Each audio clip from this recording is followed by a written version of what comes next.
Et bienvenue donc à cette table ronde dont le titre est Sanctuaires et monastères, la mission par attraction. Alors, vie trépidante, téléphone portable collé à l'oreille, tablette au bout des yeux, boulot stressant, sachez dire stop. C'est ainsi que le Petit Futé présente sa toute nouvelle édition qui vient de sortir sur un thème peu habituel, celui des séjours spirituels en France.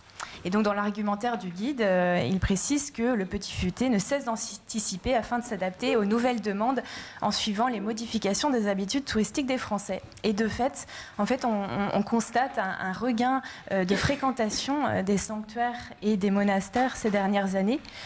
Pour les villes sanctuaires, la fréquentation ces 3 dernières années a augmenté de 10%. Donc aujourd'hui, on va essayer de voir qui sont ces nouveaux publics, quelles sont leurs attentes et quel enjeu ils représentent pour l'Église. Déjà en 1980, Jean-Paul II disait au directeur de pèlerinage « Vous tenez dans vos mains une clé de l'avenir religieux de notre temps ». C'était plutôt prophétique. Et donc ce matin, pour en parler, nous avons donc des fins observateurs de ce phénomène. Donc d'abord, je commence par les femmes avec Gaëlle Delabrosse, qui est donc éditrice et journaliste spécialisée dans les chemins de pèlerinage, qui collabore très souvent avec Pèlerins et Bayard, pour laquelle elle a notamment fait un petit livret très précieux que vous découvrirez au cours de cette table ronde et à la fin, pour 10 clés pour cheminer en ce lieu, un livret pour découvrir les sanctuaires. Jean Sévilla, avec nous, nous permettra de voir aussi l'apport de l'histoire pour comprendre ce phénomène. Donc Jean Sévilla, qui est journaliste, historien, chroniqueur au Figaro Magazine, qui a notamment publié parmi ses nombreux ouvrages une histoire passionnée de la France. C'est vraiment une plongée dans la France, justement, et dans son âme qu'on va pouvoir faire ce matin. Également, pour nous parler de ces flots de pèlerins qui arrivent, nous aurons donc Thierry Sanson, qui est à la fois fondateur, président d'Ictus Voyage, une agence donc spécialisée dans l'organisation des pèlerinages, des voyages culturels et spirituels dans le monde entier, qui a vu le jour il y a 20 ans, je crois, cette année, c'est l'anniversaire. Et puis donc Monseigneur Xavier Darod, qui est chapelain au sanctuaire de Lourdes et qui est coordinateur de la pastorale internationale dans les sanctuaires. C'est avec vous que j'avais envie de commencer, peut-être pour vous êtes vraiment au cœur du phénomène. Qui sont ces nouveaux publics que vous voyez arriver? J'ai cru comprendre qu'il y avait une bascule dans le visage de ces nouveaux pèlerins.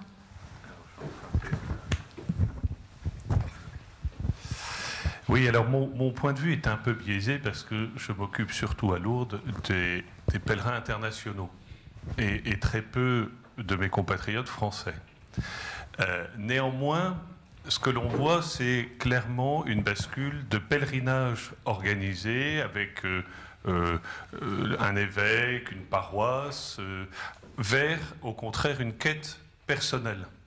Et donc, de plus en plus, on voit venir des pèlerins individuels qui débarquent sans avoir rien préparé, sans rien savoir de ce qu'est un sanctuaire et sans rien savoir de ce qu'est justement cette démarche spirituelle. Et pourtant, elle est d'une modernité tout à fait exceptionnelle. Vous le rappeliez à travers les propos du pape Jean-Paul II, mais c'est vrai que, voyez-vous, moi je constate chez nos contemporains, d'une part, cette dimension de l'homo viator, c'est-à-dire nous sommes tous en quête, en marche, et nous sommes des êtres de désir, nous marchons vers quelque chose, et cette dimension de pèlerinage, je crois, est très forte actuellement dans notre société, et elle se double d'une autre dimension, il me semble, ce que les anciens appelaient la nostalgia dei. Alors c'est pas la nostalgie des temps passés, mais c'est en fait ce désir profond de retrouver une proximité, un sens à notre vie. Et je crois que cette quête profonde de sens, qu'aucune institution dans notre société actuellement n'est en capacité de proposer, du coup, eh bien, ils viennent vers des lieux marquants de notre foi. Et c'est pas pour rien que le pape François, dans son motu proprio de 2017, du 11 février 2017, la fête de Notre-Dame de Lourdes, a donc rattaché les sanctuaires au Conseil pontifical pour la nouvelle évangélisation, parce que nous avons du monde qui vient, en abondance. Ce sont encore des gens qui sont en quête, et là nous devons leur donner la chance de pouvoir être touchés par la grâce et de pouvoir les évangéliser. J'ai à Lourdes des milliers et des milliers de pèlerins tamouls, donc minorité du sud de l'Inde et du nord du Sri Lanka, qui viennent notamment pour faire des bains dans les piscines, parce qu'ils cherchent en France un lieu de religiosité. Ils sont plutôt bouddhistes ou hindouistes, ils ne sont pas catholiques nécessairement, mais si je me contente simplement de leur proposer de se baigner sans leur expliquer que par ailleurs ils peuvent entrer dans une démarche de baptême, alors nous ratons l'occasion d'évangéliser et d'annoncer le Christ. Ça va être tout l'enjeu de cette table ronde, effectivement. Peut-être juste sur ce public aussi, je crois qu'il y a une bascule auparavant, les pèlerins venaient en groupe, et aujourd'hui, c'est 50-50 presque. Ils viennent on a même presque plus de pèlerins individuels. C'est une vraie révolution, et donc vous imaginez bien qu'en termes d'organisation pour nous, c'est extrêmement difficile parce que nous étions plutôt une structure où on accueillait, on laissait à disposition les lieux, en fait, du curé, de la paroisse, etc. Alors que désormais, maintenant, il faut proposer un certain nombre de parcours. Et là, l'enjeu, il est essentiel pour nous. L'attente, elle est considérable de la part de nos contemporains de ces pèlerinages et de ces sanctuaires. Elle est considérable. Mais nous ne pouvons pas la laisser simplement à des agences commerciales, vous n'en faites pas partie, hein, mais nous ne pouvons pas laisser simplement cela à des opérateurs commerciaux. Il y a derrière des enjeux considérables, financiers, parce que le marché est là. Mais nous, si nous ne travaillons pas à ce que ce soit vraiment des pèlerinages et non pas simplement du tourisme religieux, nous passons à côté de notre mission. Thierry Sanson, vous, alors, qui êtes à la tête d'une agence de pèlerinage, vous étudiez ces attentes. Quelles sont ces attentes que vous pouvez constater auprès de ces nouveaux pèlerins? Alors d'abord, je bois du petit lait en entendant le père.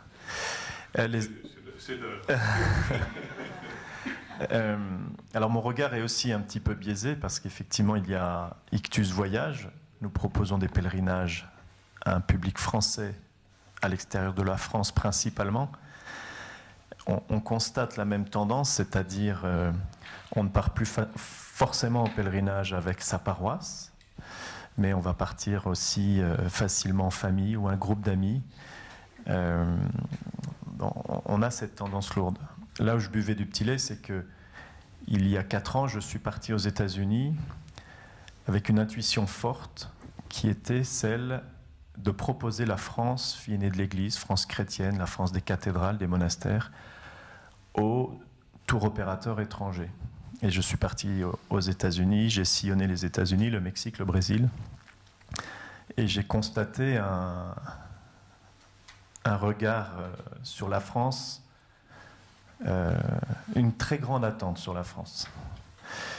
Je partage totalement l'analyse du père.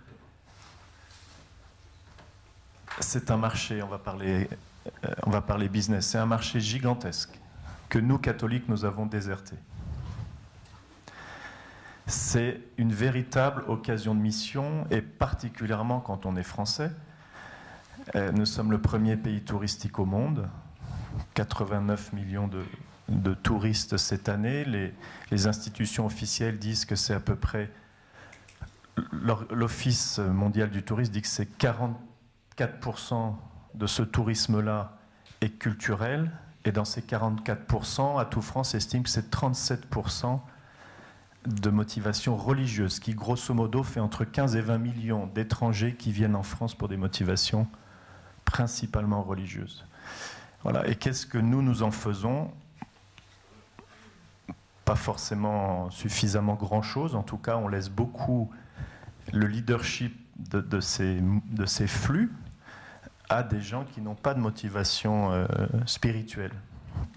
Je prends un exemple très concret. Nous n'avons pas de guide conférencier catholique, pratiquant, engagé dans une dimension de mission. C'est très très rare. Donc nous avons, aujourd'hui nous gérons plusieurs milliers de groupes de pèlerins étrangers qui viennent notamment à Lourdes. Et qu'est-ce qu'on va leur proposer? Alors le sanctuaire propose plein de choses, mais il y a une occasion extraordinaire d'évangélisation et que bien souvent on laisse à des opérateurs lambda, à des guides lambda qui ne savent pas grand-chose sur notre foi. Voilà, je trouve que c'est dommage, il y a un enjeu incroyable en tout cas. Merci pour ce regard aussi, ce pas de côté du côté de l'international. Gaël Delabrosse, on se connaît bien pour avoir travaillé dans les locaux de Bayard, et puis tu es vraiment spécialisé dans les chemins de pèlerinage, les sanctuaires. Toi, dans les pèlerins que tu vois en France, quelles sont les attentes de ces, comment on dit, les pèlerins du grand air dont l'Église se préoccupait peu il y a quelques années? Alors ce qu'il faut voir, c'est que ces pèlerins aussi ont évolué. Avant, on partait effectivement surtout pour des raisons religieuses.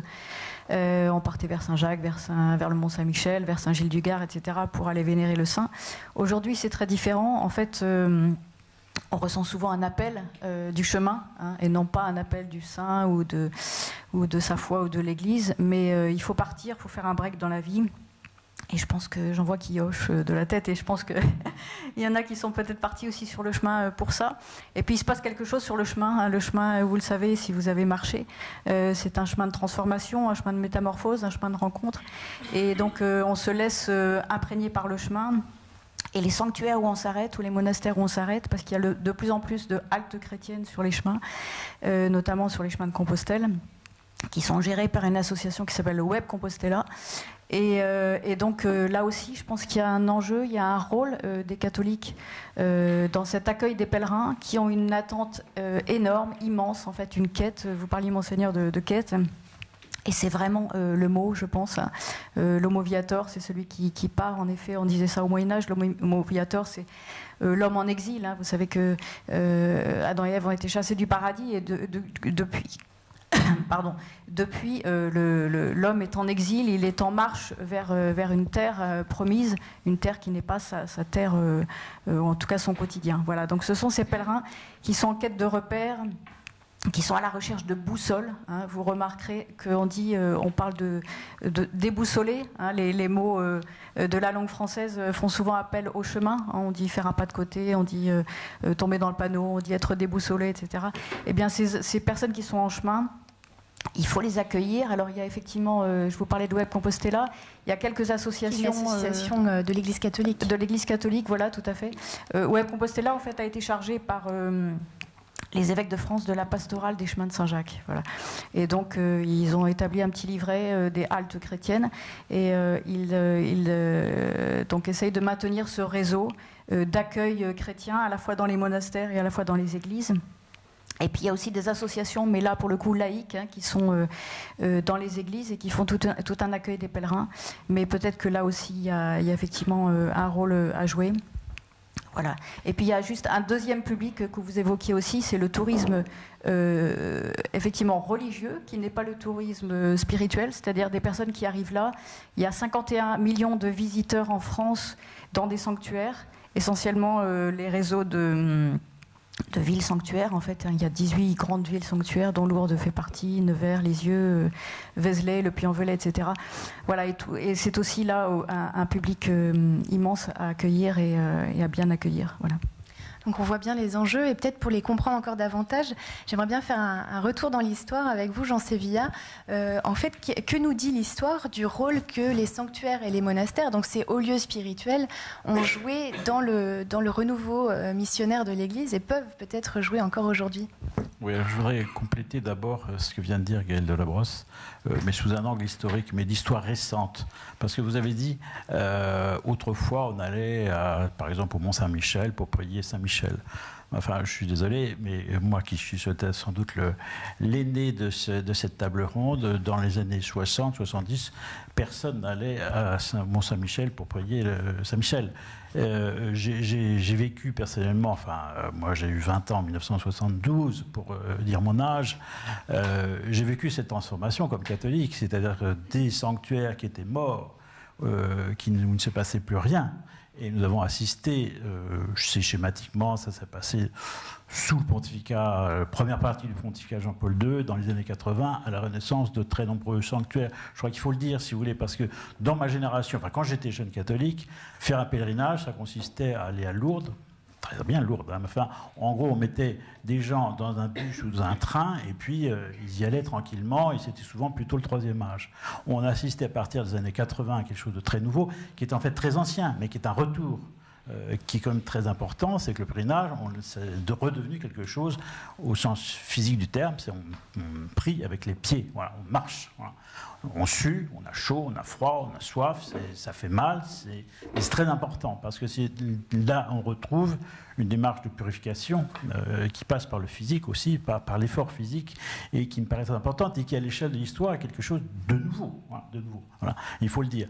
Alors il y a deux pour prendre deux sanctuaires, je dirais, dans deux endroits très différents de la France, Mont-Saint-Michel, pour le citer. Moi, je me rappelle très bien le retour quand j'étais enfant, puisque moi j'ai un ancrage dans cette région-là, le Mont-Saint-Michel, au début des années 60, il y avait les boutiques où on vendait des pistolets en plastique, et il n'y avait absolument rien de religieux. Et en 1966, pour le millénaire du Mont, il y a eu c'était un peu compliqué, parce qu'à l'époque, c'était permis par Malraux, enfin on a permis le retour d'une première communauté monastique où il n'y avait plus de présence religieuse au Mont, depuis, sauf l'église paroissiale, mais il n'y a pas de paroisse dans la pratique, parce qu'il n'y a pas d'habitants du Mont-Saint-Michel. Voilà. Et le Mont est redevenu, présence religieuse qui est revenue, et aujourd'hui, la traversée de la baie du Mont, tout le monde connaît ça, les scouts font ça, les mouvements de jeunes font ça, voilà, c'est de nouveau. Voilà.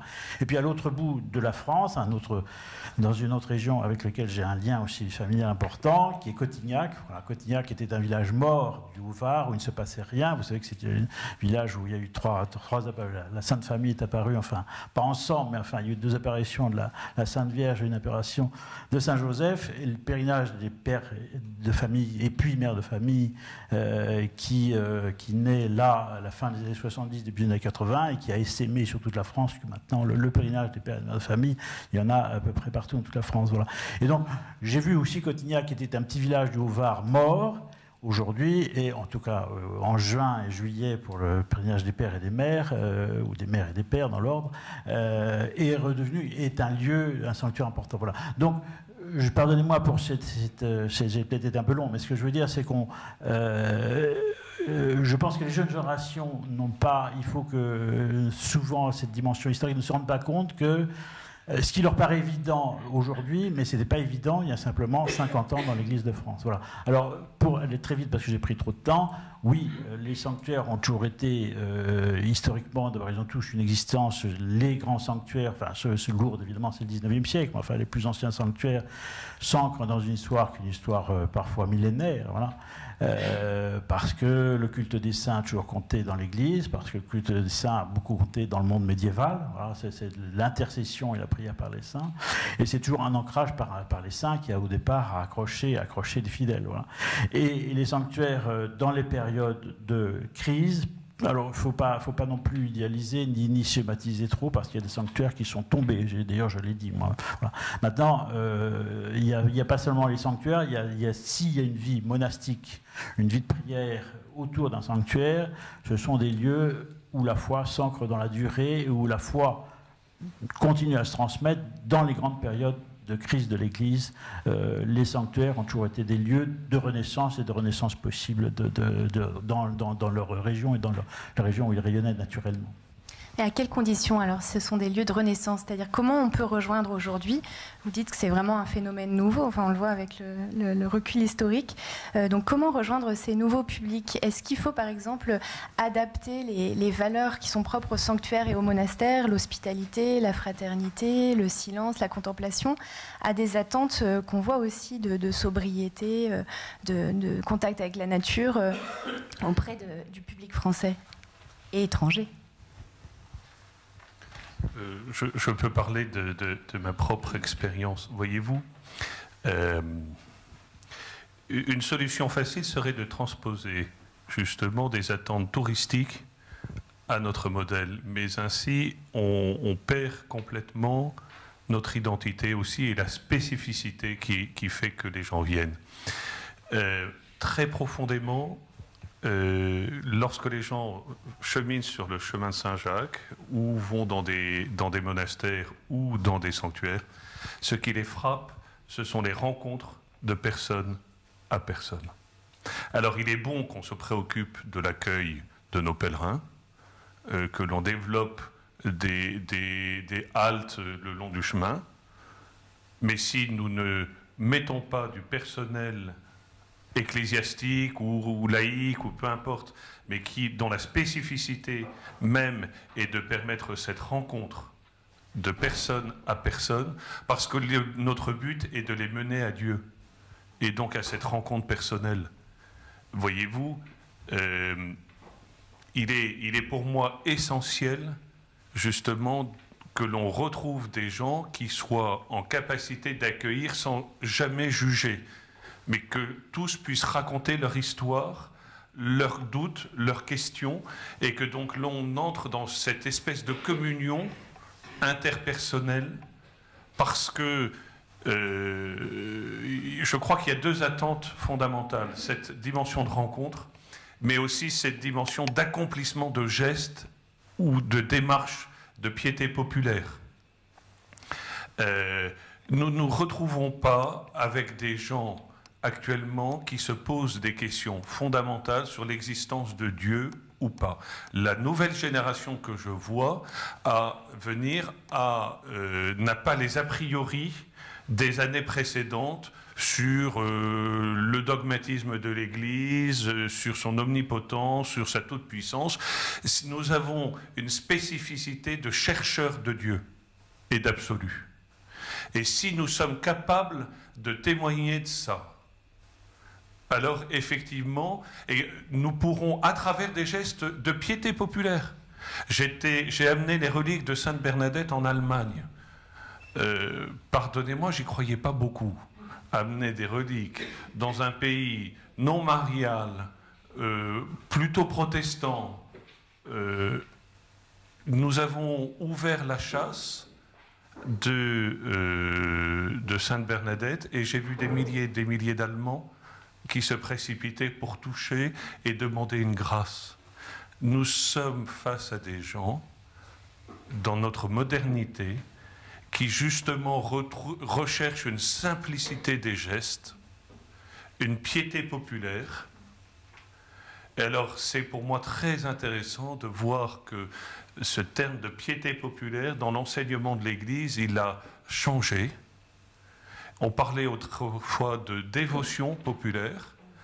Petit à petit, il est passé à la piété populaire, sous Paul VI, et désormais, avec le pape François, on est dans la spiritualité populaire.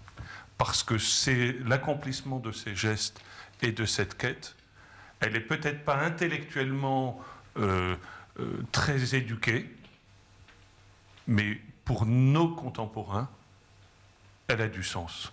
Et donc, si j'ai un message à faire passer aux uns aux autres qui pourrait avoir un lien avec des sanctuaires ou avec des lieux de dévotion, encourager la spiritualité populaire. Laissez-la venir, en fait. Ne l'encouragez peut-être pas, mais laissez-la venir. Et après, on fera la catéchèse. Je voyais Gaëlle opiner la tête.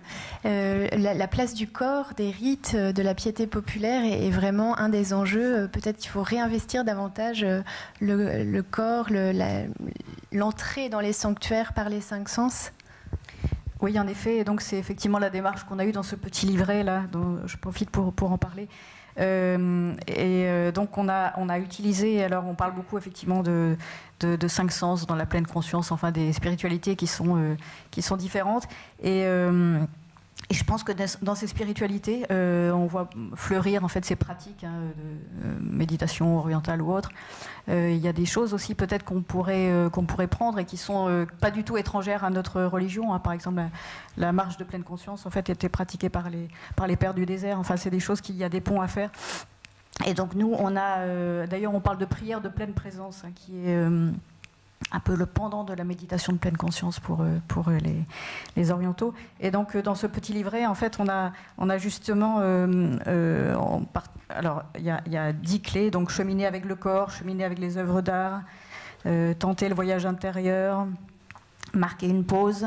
Et on a aussi donc, alors je pense qu'on a un devoir, avant le devoir de transmission, on a aussi un devoir d'apprentissage et d'auto-éducation, on va dire, parce que avant, quand on visitait une cathédrale, quand je parlais d'autrefois, c'était au Moyen-Âge que je voulais dire, hein, c'est-à-dire qu'on partait effectivement sur les chemins pour expier ses péchés, hein, voilà, il y avait le symbole des chaînes, etc. Maintenant, c'est très différent. Donc quand je parle en fait, avant quand on visitait une église, et avant, c'est aussi au Moyen-Âge en fait, pardon, moi avant autrefois et de l'avant-avant-hier. Voilà, c'était un langage qui était naturel aux populations du Moyen-Âge. Hein. Ils lisaient les tympans, ils lisaient les vitraux de manière tout à fait naturelle. Et c'est un sens qu'on a complètement perdu. Et donc je pense qu'on a aussi, nous, un devoir de réapprentissage de tous ces symboles. Parce que le symbole, c'est la seule chose qui soit à la fois universelle et intemporelle. Hein, donc qui parle à la fois à tout le monde et à travers les différentes époques. Donc peut-être qu'il faut prendre des livres qui sont très bien faits, hein, des livres, il y en a plusieurs sur les symboles des cathédrales, voilà, qui sont une manière d'éducation pour tous en fait. Hein. Donc ça c'est la première chose. Une pédagogie, en fait. Une pédagogie, oui, tout à fait. Voilà. Et donc c'est ce qu'on a voulu dans ce petit livret qui s'adresse à tous, donc les croyants comme les non-croyants, bien sûr. Hein. Voilà. Et ensuite, après ce devoir d'apprentissage, il y a effectivement un devoir de transmission. Et notamment, tu parlais, Céline, d'adapter en fait un certain message. Il y a à Notre-Dame-du-Lot un prêtre qui s'appelle le père Ludovic Frère, qui a conçu une route qui s'appelle la route du temps. Voilà, donc c'est d'aller aussi chercher nos contemporains là où ils ont besoin qu'on les aide, qu'on les accompagne.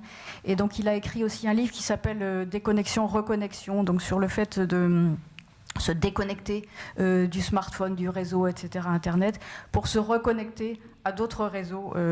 Voilà. Et donc c'est quelques exemples qui permettent peut-être d'actualiser le message en fait, qu'on cherche à faire passer. Parce qu'en fait, il y a un visage particulier à chaque sanctuaire. Ce que tu dis, c'est que là, c'était sur le temps au lot, mais en fait, chacun a son charisme propre ou sa spiritualité qu'on peut adapter aussi aujourd'hui à un besoin des visiteurs et des pèlerins. Effectivement, et c'est pareil aussi pour les chemins de pèlerinage. Chaque chemin a sa propre spiritualité que l'on retrouve dans les sanctuaires qui jalonnent ces chemins. Par exemple, le chemin de Saint-Jacques, c'est l'hospitalité. Les chemins du Mont-Saint-Michel, c'est la fraternité. Peggy, qui est allée à Chartres, c'est en fait l'amitié. Enfin voilà, il y a donc toutes ces valeurs qui sont. Moi, je pense que les sanctuaires et les chemins de pèlerinage sont un conservatoire de valeurs. C'est pour ça qu'ils mobilisent autant de jeunes et autant de personnes aujourd'hui. Il y a quand même 200 000 personnes qui arrivent à Saint-Jacques-de-Compostelle tous les ans, donc beaucoup plus qui le font, puisqu'il y en a beaucoup qui le font par tronçon. Et donc, ce sont des personnes qui sont en attente dans leur quotidien. Moi, je pense que quand on voit un sanctuaire, quand on voit un chemin de pèlerinage, l'important, c'est de se dire qu'est-ce que ce chemin, qu'est-ce que ce sanctuaire, qu'est-ce que ce monastère a à me dire, moi, aujourd'hui, là où j'en suis dans mon chemin. Voilà. Thierry Sanson, dans les pèlerins que vous voyez passer, en fait, j'ai l'impression que dans tout ce qui est désert, c'est surtout des gens qui cherchent une certaine liberté et pas forcément à être conduits à une démarche religieuse. Donc comment articuler ça avec l'enjeu de la mission pour l'Église ? Moi, je pense que nos contemporains, enfin, je constate que nos contemporains sont en recherche d'une expérience. Et alors, vous évoquiez le désert, qui rejoint un peu l'idée de la marche. La grande vertu de ces lieux, c'est qu'on n'est pas héritier de l'Église, de son histoire, de ses traditions. Et nos contemporains ne cherchent pas d'abord à entrer dans l'Église parce que c'est l'Église, parce qu'elle serait belle, attirante, etc. Ce n'est pas le sujet aujourd'hui. Le sujet, ils le nommeraient peut-être pas comme ça la plupart, mais c'est ce besoin d'une expérience spirituelle, d'une rencontre avec Dieu. Voilà. Mais dans une grande liberté, je veux pas d'abord qu'on me colle des dogmes, qu'on me colle plein de choses. Je veux d'abord faire cette expérience de Dieu. Après, quand j'ai rencontré le Christ, je rentre dans l'Église et je la découvre belle. Voilà. Mais sinon, l'Église ne m'attire pas. Quand vous regardez les sanctuaires français, pardon, mais la plupart, on n'y vient pas parce qu'ils sont beaux. Sans vouloir vous offenser, mais je sais que ce n'est pas vous qui l'avez bâti.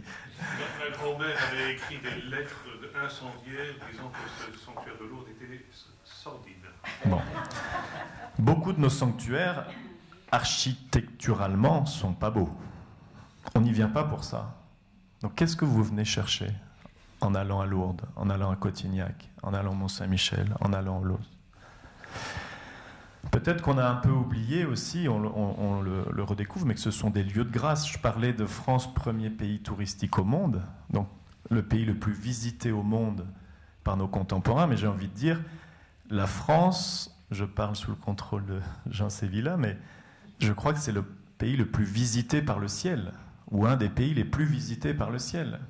Il y a 8 lieux d'apparition de la Vierge Marie reconnus en France. De Sainte-Anne, de Saint-Joseph, le Christ nous a révélé son Sacré-Cœur. Voilà, ce sont d'abord des lieux de grâce. Et la grâce continue de couler. Moi, je rejoins beaucoup tout ce que vous avez dit sur l'expérience. Et l'expérience, c'est nos 5 sens. Voilà, alors nous, Français, on s'arrête souvent là, mais je pense qu'il y a une grâce à retrouver dans cette expérience à 5 dimensions.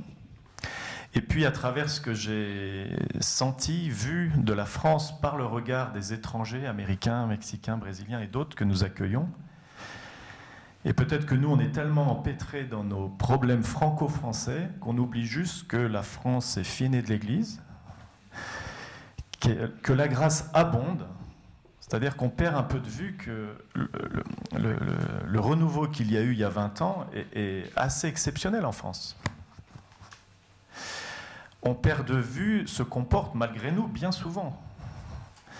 On perd de vue qu'on porte une grâce de contemplation et de silence que beaucoup de pèlerins viennent chercher, alors pèlerins français mais des pèlerins étrangers. Quand vous allez dans plein de pays peut-être plus religieux chrétiennement que nous, on a rarement une telle densité de contemplation, de silence, cette capacité à se mettre en adoration. Je ne dis pas qu'on est les meilleurs, vous comprenez, hein, c'est pas du tout ça.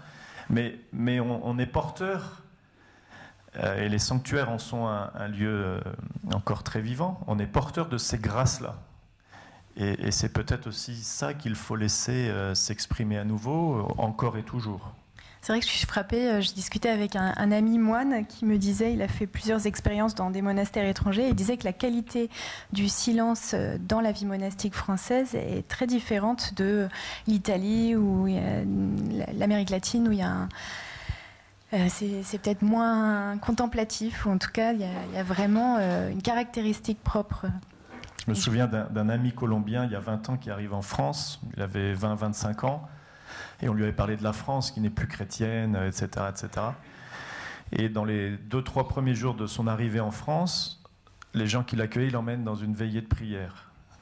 Et ça l'avait bouleversé de voir, il y avait des milliers de jeunes qui étaient là, qui chantaient, qui louaient, et cette capacité à se mettre intérieurement en présence du Christ, ce silence.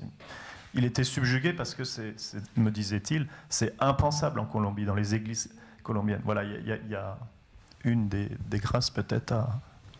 Jean Sévilla, vous pensez qu'il y a un charisme propre à la France qu'on pourrait davantage reprendre en conscience et réinvestir justement ? Je crois que ça vient d'être dit. Moi, historien et un peu comme sociologue et observateur de l'Église en général, enfin, je veux dire, moi je me suis sans doute moins que Monseigneur, mais quand même pas mal promené en Europe. J'ai écrit un livre, vous avez cité mon histoire passée de la France, c'est gentil, mais j'ai écrit un autre livre qui s'appelle La France catholique, qui est une sorte d'état des lieux du catholicisme en France. Comme nous sommes en crise et comme on va pas, si on pourrait parler de la crise, peu importe, mais on finit par ne plus voir nous-mêmes ce que nous sommes. Or, on n'est pas du tout les meilleurs et on est tous des pécheurs, etc. Tout le monde sait. Mais il reste qu'on sait que, par exemple, au Vatican, on étudie beaucoup ce qui se passe en France parce que c'est un pays où il y a eu du renouveau. Voilà, il y a eu un renouveau catholique dans les 20 dernières années qui est très évident. Une jeunesse qui n'a pas son équivalent, qui n'avait pas son équivalent dans ma génération. Moi, j'ai eu 20 ans, comme j'ai dit, dans les années 72. J'étais dans un pays sociologiquement beaucoup plus religieux qu'aujourd'hui, où la pratique catholique était plus nombreuse, mais où dans ma génération, les gens n'avaient pas la foi qu'ont mes enfants qui ont 20 ans ou 30 ans aujourd'hui. Voilà. Donc il y a eu un renouveau de la foi. Et ce renouveau, pour moi, il passe par les pèlerinages. Il passe par quelque chose, vous venez de le dire, pour moi c'est très important, c'est la contemplation. Voilà, moi je suis extrêmement très frappé de ce retournement qui pour moi, pour quelqu'un de la génération, est quelque chose de... Puisque moi j'ai traversé les années de crise de l'Église, les années 70, avec une Église ultra politisée, ultra divisée, etc. Donc j'ai vécu tout ça. Mais ce retour, et aujourd'hui, on voit que différents segments et différentes familles de l'Église qui étaient très séparées, qui ne se parlaient quasiment plus, se reparlent aujourd'hui parce qu'elles se reparlent dans la prière. Et je veux dire, la prière et la contemplation est aussi une source d'unité de l'Église. Et pour moi, c'est quelque chose de très fondamental, le retour de la contemplation. Ça n'est pas peut-être pas dans les sanctuaires. Moi, ça me frappe beaucoup. Le FRAT des diocèses d'Île-de-France, ça fait 5 ou 6 ans à peu près qu'ils ont réintroduit. Vous savez tout ce que c'est que le FRAT. Ils emmènent quelques milliers de gamins, une fois à Lourdes, une fois en région parisienne. Et il y a 5-6 ans, les évêques ont réintroduit un moment d'adoration.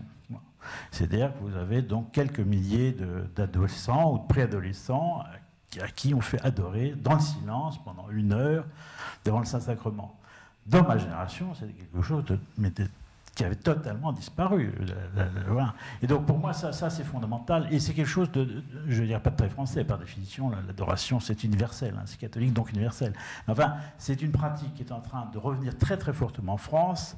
L'adoration, il y a de plus en plus de paroisses qui ont des moments d'adoration, des nuits d'adoration, etc. Et pour moi, là, je dirais, spirituellement, on est dans le dur, si vous me permettez l'expression. C'est-à-dire que là, parce que pour moi, une église qui n'adore plus, c'est une église qui perd la foi. Et donc pour moi, la source du renouveau du catholique auquel nous avons assisté depuis 20 ans, il est là, il est dans la capacité de prière, dans la capacité d'adoration, dans la capacité de contemplation. Et Gaëlle, comment introduire justement les publics qui viennent dans les sanctuaires ou les monastères à cette adoration, cette contemplation qu'offre l'Église et qui peut être un chemin pour eux d'une expérience spirituelle ? Je pense que ça doit venir naturellement parce qu'il y a un tel besoin, en fait, et on le voit, on parlait tout à l'heure des techniques, yoga ou autres, on voit qu'il y a vraiment une attente alors, vous parlez de silence, effectivement, le silence, c'est sans doute ce qui distingue le plus le sacré du profane. Le sacré, en latin, sacer, ça veut dire à part. Donc quand on franchit une porte d'une église, en fait, c'est ce qui sépare en fait, le monde sacré du monde profane. Voilà. Et on a besoin de cette transcendance. Tout le monde en a besoin. Tout le monde a besoin de cette... je ne sais pas si vous voyez, il y avait un manuscrit qui s'appelait « Le pèlerinage de vie humaine » de Guillaume de Digulville, qui a été écrit au XIVe siècle. Il y a une miniature où il y a cet équerre, donc avec l'horizontale et la verticale. Et il explique qu'effectivement, le rôle et le but de la vie, c'est d'avoir une harmonie entre l'horizontale et la verticale. Voilà, donc on est avec ça, en fait. On est avec ce besoin de transcendance, ce besoin d'élévation, ce besoin de silence, de solitude, etc. Et donc, si on procure, moi je vois, vous parliez, Jean Sévilla, de l'adoration. Moi, j'habite à Paris, mais je suis brestoise. Et à Brest, en fait, il y a une paroisse qui s'appelle Saint-Louis. Et donc, le prêtre qui était là a instauré une adoration perpétuelle tous les jeudis soirs. Et ça a été tout de suite rempli. Et toute l'année, en fait, toute la nuit, il y a une adoration. Et il n'y croyait pas, en fait, au début, quand il a lancé cette initiative. ceux qui montent. Et il y a des jeunes en fait qui viennent et qui se lèvent de 2h à 3h, enfin qui font le relais, et ça pendant toute l'année, et ça dure. Donc en fait, il y a ce besoin qui est constaté par tous, par les sociologues, etc. Et David Le Breton, qui est un sociologue, anthropologue, dont je vous conseille vraiment la lecture de livres, vient d'écrire un livre sur le silence, et il montre que ça correspond vraiment à un besoin dans nos vies qui sont complètement trépidantes. Voilà, donc il faut aller à la rencontre et puis il faut peut-être adapter aussi ses moyens. Voilà. Et on parlait aussi de valeurs. Alors j'ai juste, avant de venir, remarqué pour vous donner aussi des clés, des outils pour prolonger cette discussion. Il y a un certain nombre d'initiatives dans l'Église qui permettent d'adapter les valeurs dont on a tous besoin, le partage, l'ouverture à la nature, l'hospitalité, etc. Il y a les parcours alpha, que vous connaissez sans doute. Il y a aussi une nouvelle initiative qui s'appelle New Pastoral. Alors je ne vous les détaille pas, vous irez regarder sur Internet ou autre. Il y a aussi quelque chose de vraiment intéressant, c'est l'Église verte, qui est le label écologique, on peut dire, de l'Église, en fait. Donc s'ouvrir aussi à ces nouvelles, non seulement ces nouveaux besoins, mais ces nouvelles nécessités, d'adapter l'Église à la protection de la nature et de l'environnement. Il y a aussi les tables ouvertes paroissiales, les TOP, ça s'appelle, qui sont des repas partagés. Voilà. Donc tout ça, ce sont des valeurs dont on a vraiment tous besoin et qui sont vraiment présentes au cœur de l'Église, au sein de l'Église. Donc peut-être que aussi vous pouvez peut-être vous rapprocher d'un certain nombre d'initiatives qui existent comme celle-là. Pour les implanter dans les sanctuaires. Père Darod, comment passer justement ce qu'on disait là, du sanctuaire extérieur au sanctuaire intérieur? Est-ce qu'il y a une pédagogie propre que vous mettez en place ou que vous êtes en train de revoir à Lourdes? Parce que je crois que les recteurs en ce moment sont en train de se dire qu'il y a une vision pastorale qu'il faut qu'on réfléchisse. Clairement, nous, on est sur désormais cette pastorale de la rencontre. Parce que il est vrai que le silence et le vide sont des attentes, mais plutôt des portes d'entrée.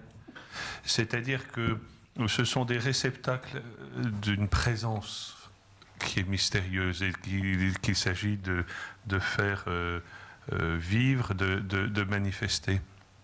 On a, comme vous le rappeliez, un patrimoine religieux, non pas un patrimoine culturel, mais un patrimoine religieux qui est exceptionnel dans le monde. Moi, je voyage en moyenne dans une vingtaine de pays par an pour porter le message de Lourdes à travers le monde entier. Il y a une attente qui est considérable de ce point de vue-là, qui touche au charisme même de nos sanctuaires. Vous vous disiez, mais comment est-ce qu'on peut les actualiser?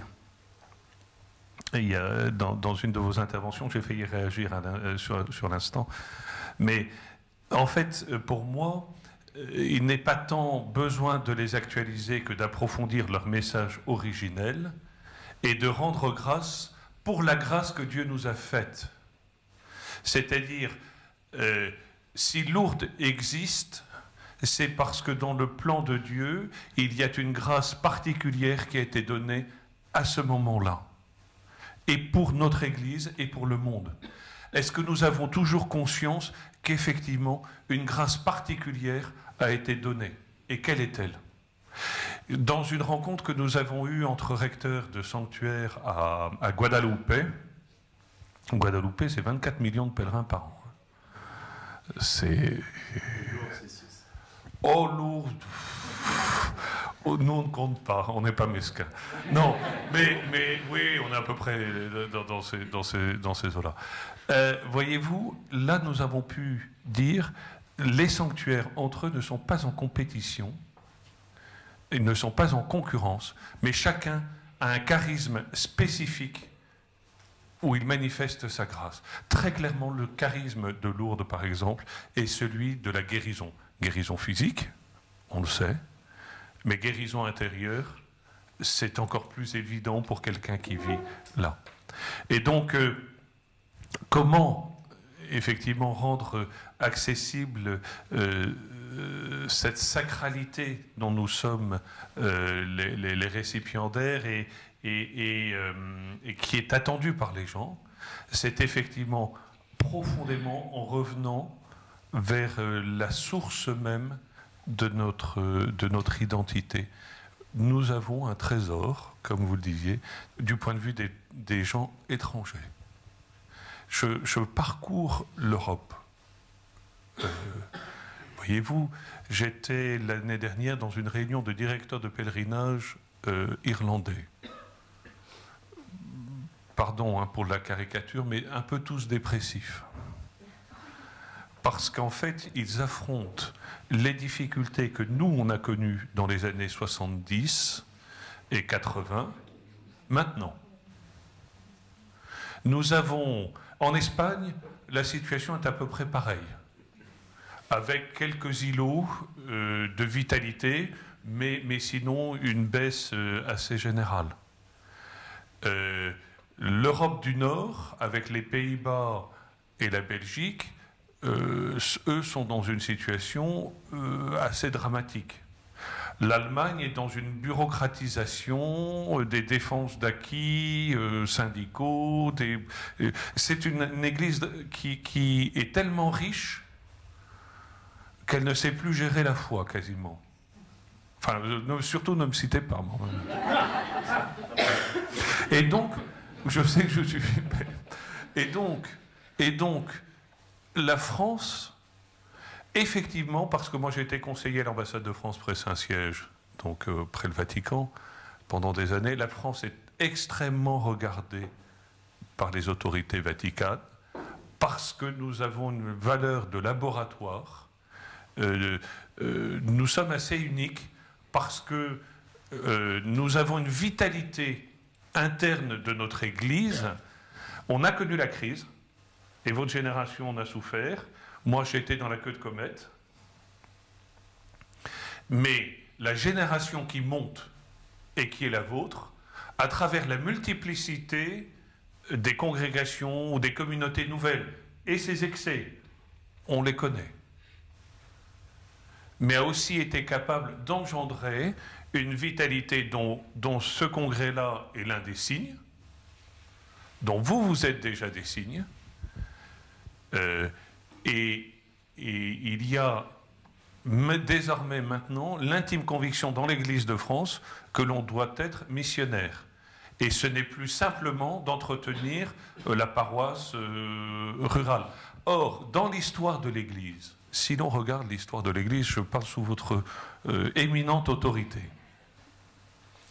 les renouveaux spirituels de l'Église se sont faits autour, je dirais, de deux centres. D'abord, les centres urbains. Ça n'est jamais, ou quasiment jamais, parti des campagnes. Et c'est parti des hauts lieux spirituels, qu'étaient les sanctuaires et qu'étaient les monastères. Donc, lorsque vous parliez de ce renouveau de l'adoration, pour moi, très clairement, c'est ce dynamisme spirituel profond qu'effectivement nous connaissons. Ce type de mission que vous faites ici en ville est aussi l'un des signes du renouveau de la France dans sa spiritualité.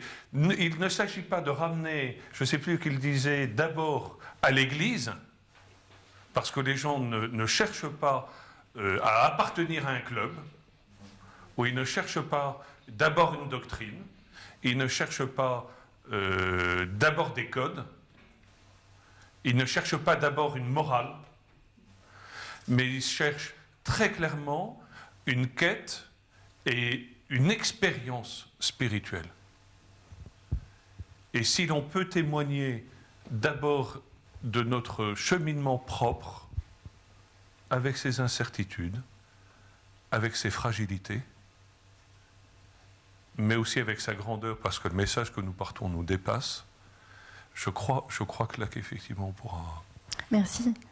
Vous plaidez pour envoyer des missionnaires dans les sanctuaires. J'aimerais bien... J'embauche, hein. Il y avait un cardinal ici qui avait dit j'embauche, moi aussi. Hein. J'aimerais bien, comme le temps tourne, qu'on puisse échanger aussi avec vous, qu'on puisse avoir aussi vos questions ou vos remarques. Vous êtes sans doute des quatre coins de la France et avez aussi des sanctuaires ou des monastères autour de vous. Je vois qu'une main déjà se lève.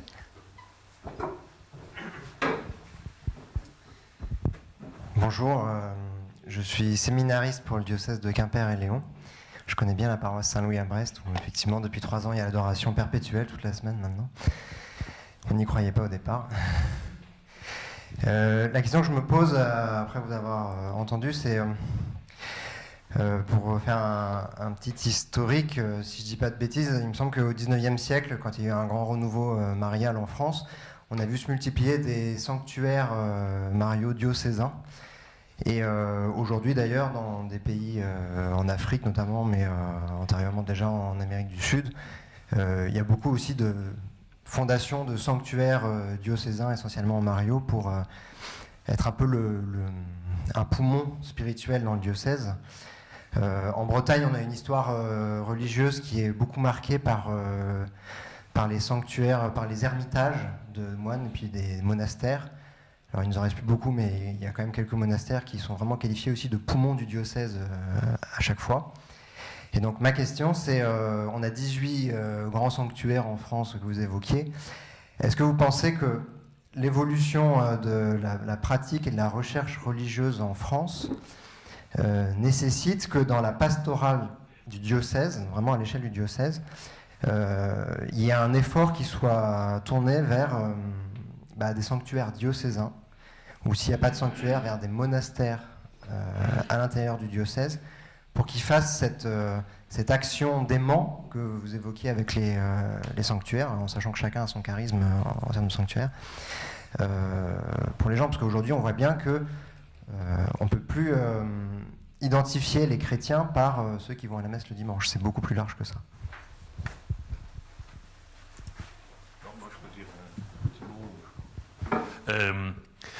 Autrefois, dans la gendarmerie, il y avait la volante et la territoriale. Et donc, si vous voulez, très clairement, on a besoin d'un maillage territorial qui correspond aux paroisses, qui correspond à la structure classique de l'Église. Mais on le voit aussi très nettement, les gens fonctionnent hors de nos parcours, entre guillemets, administratifs. Et donc, nous ne pouvons pas simplement tenir un maillage territorial qui est en train de s'effilocher parce qu'on manque de vocation, parce qu'on s'épuise dans des territoires de plus en plus immenses, et qu'il y a cette tendance à faire du pick and choose, c'est-à-dire à picorer ce qui nous convient.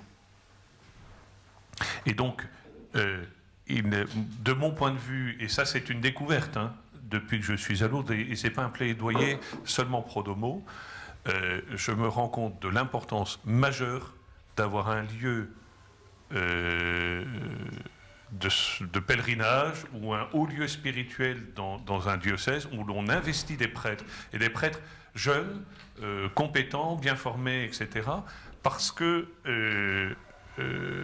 ceux qui viennent dans nos sanctuaires viennent confier aussi des poids qui sont lourds. Ils viennent se confesser alors qu'ils n'iraient pas nécessairement dans leur paroisse, voir leur curé, de toute façon qu'ils n'ont jamais vu, mais ils ont toujours peur de le croiser après. Alors que chez nous, c'est complètement anonyme. Et c'est un service 24/7. 24 heures sur 24, 7 jours sur 7. On a besoin de ça. Et donc c'est l'articulation, moi, je jouerai dans un diocèse, mais je laisse ça sous le haut patronage de votre évêque. Hein. De clairement avoir au moins un lieu identifié, parce que les périphéries, pour reprendre une expression un peu à la mode, viennent effectivement dans nos sanctuaires et viennent chez nous.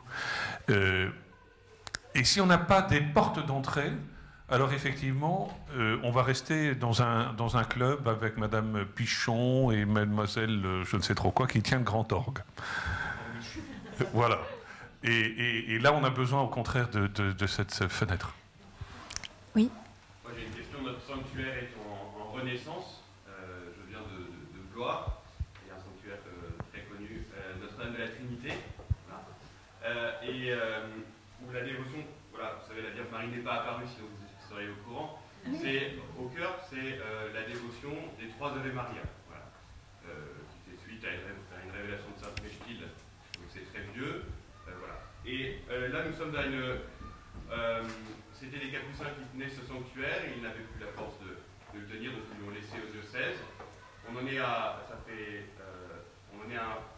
un virage. La question, c'est comment gérer ce retour à, j'ai bien entendu, la grâce propre, le charisme propre. Donc là, il y a matière et on est en train de la redécouvrir. Avec cet aspect très, très humain et très comment faire pour faire fonctionner le sanctuaire. Vous avez dit j'embauche. Nous, on ne peut pas dire j'embauche. Vous voyez quelle est la priorité qu'aujourd'hui vous nous conseilleriez, en sachant que si on a un choix à faire, si on a un choix très concret à faire financier, est-ce qu'il faut qu'on embauche d'abord pour redonner l'esprit, etc., et gérer, entre guillemets, comme on peut gérer aussi bien qu'on devrait, ou alors il vaut mieux gérer, essayer de... Vous voyez, dans quel axe,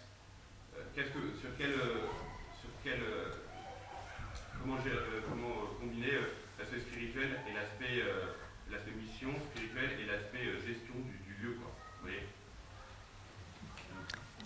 Est-ce que, Père Darod, Gaël, peut-être dans tous les sanctuaires que tu as pu voir, non. Parce qu'effectivement, c'est des petits sanctuaires aussi qui renaissent, qui sont très fréquentés, donc cette question-là va se poser de plus en plus. La question n'est pas évidente. Il semble que la grâce du lieu, vous l'ayez mise en lumière, si je comprends bien. Donc la question, elle est comment faire venir les pèlerins ? Comment rendre au lieu, l'idée c'est de propager cette dévotion qui a été énormément, qui a été connue de beaucoup. En fait, finalement, tout le monde ici la connaît via l'Angélus, par exemple. On dit tous l'Angélus et on dit trois Jésus et Marie. Alors là, c'en est juste une émanation de cette dévotion. Comment propager cette dévotion qui est puissante et que trop peu de gens connaissent, en fait. Vous voyez ? Et donc, du coup, ce sanctuaire, c'est juste le lieu où cette dévotion, le lieu où rayonne cette dévotion. Vous voyez ? Comment faire en sorte, alors il y a une revue, donc on est en train de renouveler, etc. Mais comment faire en sorte que ce message soit propagé tout en gérant finalement derrière, je vais vous montrer les bâtiments qui sont peut-être pas moches, mais art déco. J'en sais bien, vous connaissez, puisque vous avez venu l'an dernier. Voilà. Vous voyez comment gérer les deux, tenir les deux, quelle est la priorité. Vous voyez ce que je veux dire ? Oui, oui. Donc, il n'y a pas une réponse toute faite, mais moi, comme ça, ce à quoi je pense, c'est, puisque vous avez une claire vision de la grâce du lieu, déjà, est-ce que toutes les paroisses du diocèse connaissent, sont au courant ? Je crois beaucoup au contact humain, donc d'aller voir, va te faire la tournée des popotes.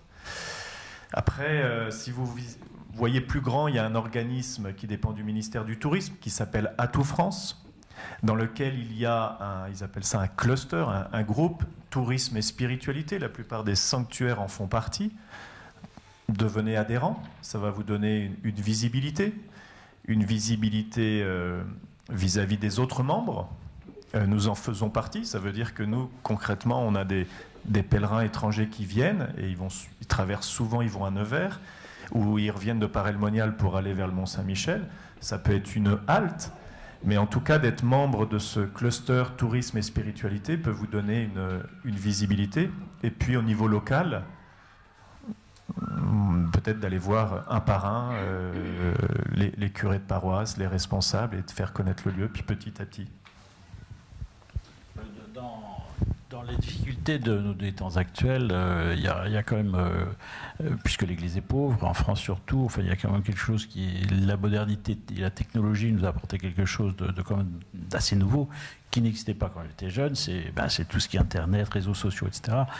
Ça coûte 3 fois rien, si vous voulez. Donc aujourd'hui, là, il y a un vecteur pour l'Église qui est formidable et qui est accessible, pour une fois, quelque chose qui est accessible à nos moyens financiers. Donc il faut en profiter au maximum. Enfin, j'enfonce une porte ouverte en disant ça, mais de temps en temps, il faut enfoncer les portes. Non, je crois que c'est une des préoccupations justement aussi des recteurs de sanctuaires qui se sont réunis récemment de comment utiliser les nouvelles technologies pour pouvoir aussi rejoindre des nouveaux publics qui sont peut-être plus éloignés de l'Église qu'auparavant. Oui, c'est compliqué. C'est pas unanime. Non, parce que c'est pas unanime, c'est pas un oui franc, parce que Parce que voyez-vous, c'est patent au recteur, je dirais, de faire ça. Voilà, moi je sais parler, j'ai vécu en Italie, j'ai fait des études là-bas, puis à un moment il a fallu que je vive réellement avec mon appartement. Je savais tout dire sur la procession de l'Esprit Saint et l'aspiration au sein de la Trinité, mais comment on disait une casserole et comment on disait une poêle, je ne savais pas du tout. Et quand j'ai dû faire mes premières courses, je n'en savais rien. Nous avons des compétences parce que nous sommes prêtres ou parce que nous sommes recteurs, qui ne sont pas de l'ordre technique. Que nous ayons l'intuition qu'effectivement, il y a là quelque chose d'important, oui. Mais aidez-nous. Très honnêtement, c'est à travers vos métiers que vous savez faire. Et lorsque vous parliez du renouveau de votre sanctuaire en Touraine, ne le cléricalisez pas tout de suite. Les capucins n'y sont plus, il y a certainement un prêtre qui a été nommé plus ou moins. Mais justement, le défi, il est que vous lui apportiez vos compétences et vos techniques. Je pense à l'un de mes amis qui a fait de l'évangélisation en porte-à-porte. Ça marchait pas très bien. Hein. Jusqu'à ce qu'il tombe sur un type qui était dans sa paroisse, qui lui vendait des fenêtres en porte-à-porte. Bon, alors là, ça faisait des années qu'il lui demandait de faire la quête. Et puis à un moment, il lui a dit, mais tiens, pourquoi vous ne m'aideriez pas pour faire de l'évangélisation de porte-à-porte? Et donc me former à ça. Ben maintenant, sa paroisse marche du feu de Dieu. Bon, donc, voyez-vous, je crois que, effectivement, les recteurs puissent y réfléchir, mais entre la version 2.0, 3.8, etc., on n'y connaîtra rien. Et notre force pour l'évangélisation, elle viendra du fait que nous reconnaissions les charismes des uns et des autres. Et que chacun contribue pour ce qui est son appel et sa part. Il y a une grande créativité de fait aujourd'hui. Voilà. Alors après le défi, si je peux me permettre, le défi, c'est qu'effectivement nous ayons des gens, non pas qu'ils soient compétents en tout, mais qui aient cette capacité d'être des pontifex, des constructeurs de ponts. Et donc qu'ils soient capables effectivement d'identifier, de reconnaître les charismes et de les mettre ensemble. Quel ? Oui, tout à l'heure, quelqu'un dit qu'il enfonçait une porte ouverte. Alors j'en ai une autre à enfoncer, c'est de faire des choses de qualité, en fait. Hein, parce que la table ronde s'appelle, il y a le mot attraction, je crois, dedans. Et qu'est-ce qui peut avoir cette attraction? C'est le beau, en fait. Hein, même si, en effet, on disait que tous les sanctuaires n'étaient pas forcément art gothique ou art roman, mais de faire des choses de qualité pour mener du beau au sacré. Je crois qu'il y a vraiment un pont. On parlait de pontifex, il y a un pont, il y a un passage entre le naturel, en fait, entre le beau et le sacré. Donc vous parliez de gestion, si effectivement vous avez une enveloppe de je ne sais pas combien, on va dire 1000, 2000 euros, eh bien plutôt ne pas la disperser, ne pas essayer de faire 1000 choses, mais plutôt de se concentrer sur une belle chose. Et comme vous dites, Monseigneur, avec les capacités et les technicités de chacun. Voilà. Moi, je viens de faire une exposition à la demande du père Vincent Gallois à la basilique Saint-Cernin de Toulouse sur le thème du pèlerinage de la vie. Eh bien, qu'est-ce qu'il a fait? C'est dans le cadre des 20 ans de l'anniversaire, enfin, par l'UNESCO, les chemins de Saint-Jacques en France ont été proclamés, c'est les 20 ans cette année, donc ont été inscrits sur la liste du patrimoine mondial. Voilà, donc c'est dans ce cadre-là. Et donc il a pris un maquettiste, il a pris un iconographe, etc. Et donc il a fait vraiment une expo qui est superbe. Ce qui n'aurait pas été le cas, effectivement, si, comme vous dites, Monseigneur, s'il avait fait ça lui-même, etc., avec des petits moyens. Donc peut-être se concentrer sur une belle chose, une belle action par an, qui rayonne d'elle-même parce qu'elle est de qualité. Voilà. Merci, peut-être. Oui. Oui, alors moi je vais me positionner en tant que missionnaire, puisque l'évangélisation fait partie des piliers de notre communauté. Donc quand j'évangélise, je ressens tout à fait ce que vous dites, il y a des personnes qui sont en face de moi. Et leur proposer d'aller visiter un sanctuaire, effectivement, est une des choses que j'ai déjà faites et qui effectivement moi, je propose ce que je connais.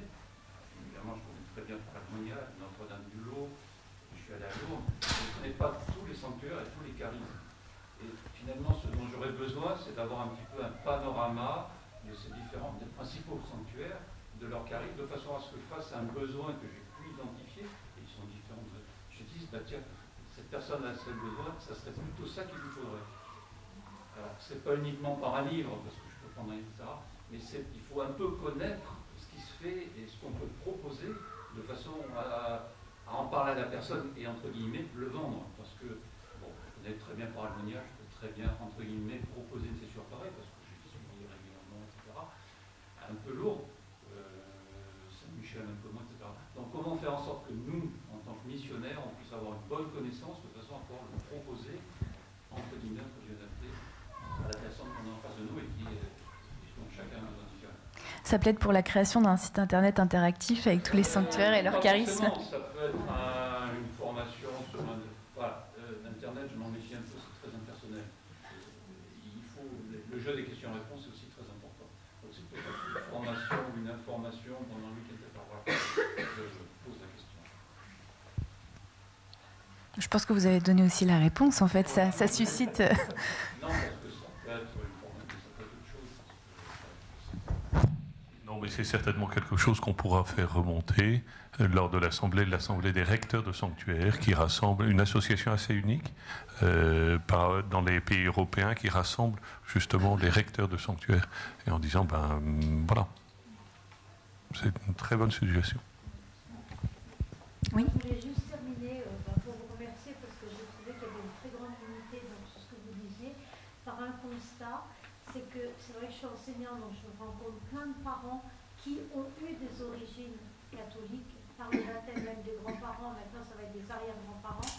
Il y a eu cette fracture avec l'Église d'une conduite qui était trop de groupes, le dimanche à la messe tous ensemble, les pélés tous ensemble. Il y a eu une très grande contestation, un appauvrissement intérieur de leur vie spirituelle qui a conduit à des choix.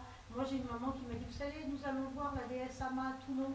Le 2 novembre, ma fille ne sera pas en classe, elle adore le catéchisme, elle adore être avec vous, elle aime beaucoup, elle a fait sa première communion avec vous, c'est merveilleux, mais on ira voir pour le grand baiser la Ama qui mobilise, je crois, 1500 personnes à Toulon.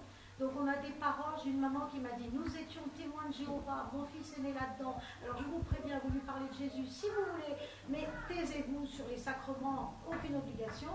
On a des parents qui reviennent, et je pense que pour moi, le plus important, c'est de passer par l'adoration, le silence, arrêter ce dogmatisme, arrêter cette catéchèse propulsée. Moi je sais, je vais vous annoncer, et l'Église, et là les parents ne peuvent plus, et les jeunes ne peuvent plus non plus. Et c'est pour ça que je reviens sur ce silence de l'adoration. Je pense que les premières conversions sont intérieures. Il y a une orientation fondamentale de l'être humain vers Jésus, vers le Christ, vers Dieu. Et que tant que ce mouvement intérieur n'est pas fait, on a des retours qui ne sont pas possibles par toute cette conduite extérieure qui noie en fait des gens qui sont imbibés par des rapports sur Internet, des notions. Bon, et moi, je pense que les parents pauvres vont sur Internet parce qu'ils n'ont pas les moyens d'aller un week-end, ils n'ont pas les moyens de payer pour une formation, ils ne lisent plus. Voilà. Et donc, je pense que c'est ce que vous avez dit, ça résume la situation actuelle et je trouve que c'est important de se rendre compte que Jésus appelle et que dans tous les lieux, il appelle et que c'est dans le silence qu'on le rencontre avant de balancer.